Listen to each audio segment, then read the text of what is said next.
Yo guys, what's going on? I'm Tim for The Real Sports Talk. You can hit me up on Twitter at CashKelly_TRST. You can also like The Real Sports Talk on Facebook, The Real Sports Talk, and you can check out our website, therealsportstalk.wordpress.com. Obviously, last night was a home run derby, and I went a little too in-depth with really trying to find a great prediction of that. And that's something I'm not going to do with the All-Star Game, to be honest with you. I'm going to make a prediction, and I'll pick who I think is going to be the MVP.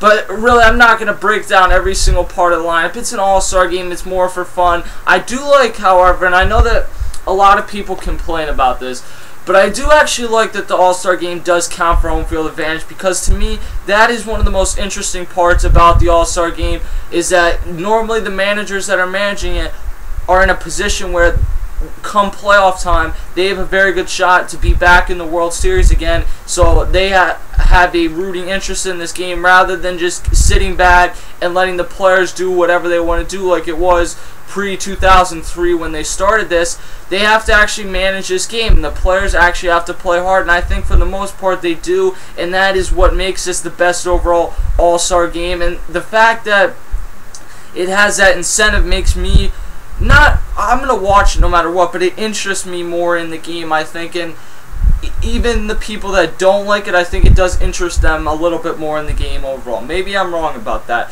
It's going to be Matt Cain for the NL. He'll go for the NL against Justin Verlander.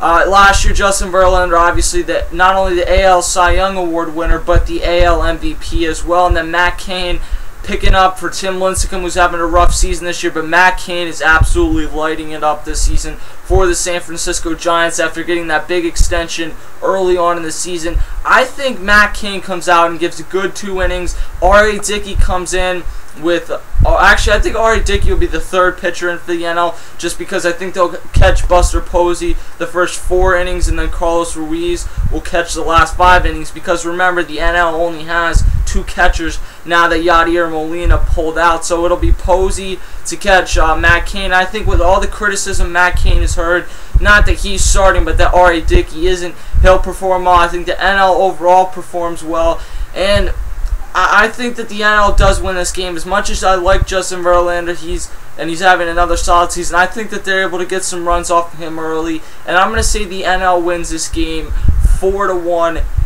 As far as an MVP, that's the part that's interesting. I have 2 guys that I'm going to look at as possible MVP guys. They're both out of the NL East. It has nothing to do with me being a Phillies fan. These are my 2 guys that it's a gut feeling. I think that the NL will win 4-1, and these 2 guys will be the 2 guys to watch for MVP. Carlos Ruiz of the Phillies, he's gone. He really should be starting. He's the guy that I look at and say that not only should he be starting, but he's had one of the best seasons. He's second in the NL in batting average behind Andrew McCutchen. He's having a great season for the Philadelphia Phillies, one of the few guys. And then David Wright of the New York Mets. David Wright should very well be starting over the Kung Fu Panda, Pablo Sandoval. He's not. I think once he comes in, he might be the guy. He's another one having an MVP type season in the NL. He might be one of the guys to watch to hit that big home run, because really, if you hit a home run that's more than a solo shot in the All-Star Game, you pretty much clinch that you're going to win the MVP, like we saw Prince Fielder do last year.